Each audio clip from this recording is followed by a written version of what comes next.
O esquema de descontos indevidos de aposentados e pensionistas do INSS foi viabilizado a partir de aprovações de mudanças na legislação feitas pelo Congresso em 2019. A reportagem está no site da CNN Brasil. Na época, Jair Bolsonaro enviou uma medida provisória sobre o tema ao Congresso. O objetivo era estabelecer novas regras para identificar irregularidades e evitar fraudes em benefícios. O texto recebeu 578 emendas, ou seja, mudanças, a maioria apresentada por partidos de esquerda. Só o PT apresentou 253 emendas, ou seja, mudanças ao texto.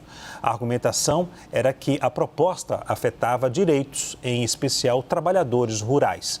O fato é, no texto original da medida provisória, a proposta era de fazer a revalidação dos descontos feitos por entidades e associações de forma anual.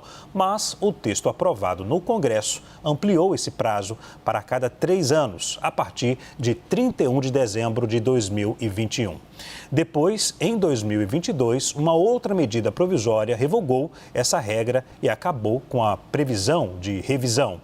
O relator da medida provisória aponta que a pressão da esquerda naquela época contribuiu para manter a fraude descoberta agora. Já o líder do PT na Câmara, deputado Lindenberg Farias, nega e diz que a sigla só atuou para impedir a cassação de direitos. Pedro Venceslau, e aí, a sua leitura sobre essa MP que foi apresentada em 2019? Primeiro é preciso fazer um breve resgate histórico. Em 1991, cria-se a possibilidade do desconto em folha para aposentados e pensionistas. E desde então começa... Em 1991, começa a ter o desconto, né? Vem daí da criação do INSS. E a partir de então, as entidades podem oferecer para os aposentados e pensionistas a possibilidade do seguinte: olha, você autoriza um desconto em folha de 0,6% até 2,5%. Do que você tem para receber, a gente te oferece em troca uma série de benefícios. Plano odontológico, colônia de férias, até plano de saúde, além de sorteios. Depois disso, começou a surgir muitas entidades começaram a oferecer esse serviço para os aposentados e pensionistas. Houve uma proliferação de associações e sindicatos. Isso porque antes dos anos 90, esse serviço para os aposentados era feito dentro de cada categoria. Então, você tinha o sindicato dos metalúrgicos, por exemplo, você tinha o núcleo dos aposentados no sindicato dos metalúrgicos. E aí passou a existir, então, o Sindicato Nacional dos Aposentados, a Associação Nacional dos Aposentados, que era um ramo sindical para os aposentados sem vinculação com nenhuma categoria específica. Bom, dito isso, começou a acontecer, a partir, então, ali de 2019, esse esquema que foi identificado com... Na verdade, antes disso, foi no governo de Michel Temer ainda, né? Antes da eleição, foi no governo de Michel Temer. Começou esse esquema dos descontos ilegais. E por que ele afeta mais a esquerda? Na verdade, ele afeta todo mundo, é ecumênico, mas mais a esquerda, porque a esquerda, os partidos de esquerda, têm uma atuação sindical mais forte. Sobretudo o PT, PCdoB, o Solidariedade foi um dos partidos que mais apresentou emendas.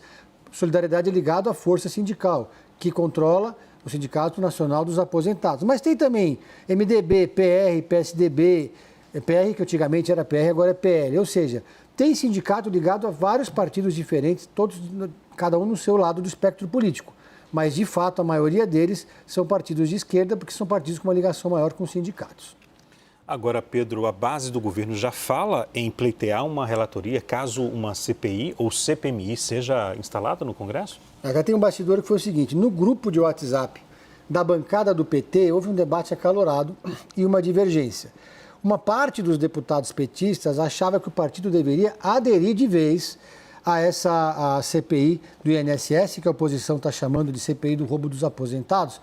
Primeiro, porque é inevitável. Segundo, porque passaria um recado, seria um gesto para a sociedade de que o PT não teme essa CPI. E terceiro, porque eles avaliavam que era melhor apoiar logo a CPI para tentar emplacar um relator e também para não ficar na defensiva.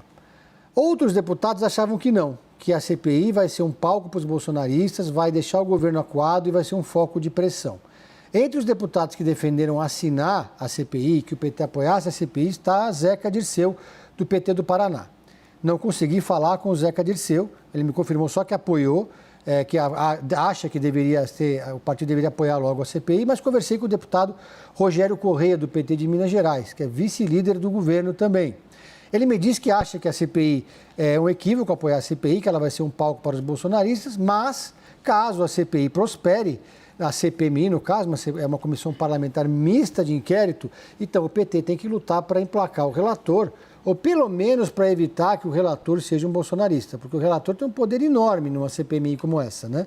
E aí, se tiver um relator bolsonarista ou de oposição, isso pode se tornar um fator de problema, um foco de atenção para o governo. Se tiver um relator do próprio PT ou da esquerda ou governista alinhado com o Palácio do Planalto, eles podem jogar a CPI com foco também, ou um foco mais forte na gestão de Jair Bolsonaro, porque foi na gestão de Bolsonaro que começou e na gestão de Lula que se atingiu os maiores volumes.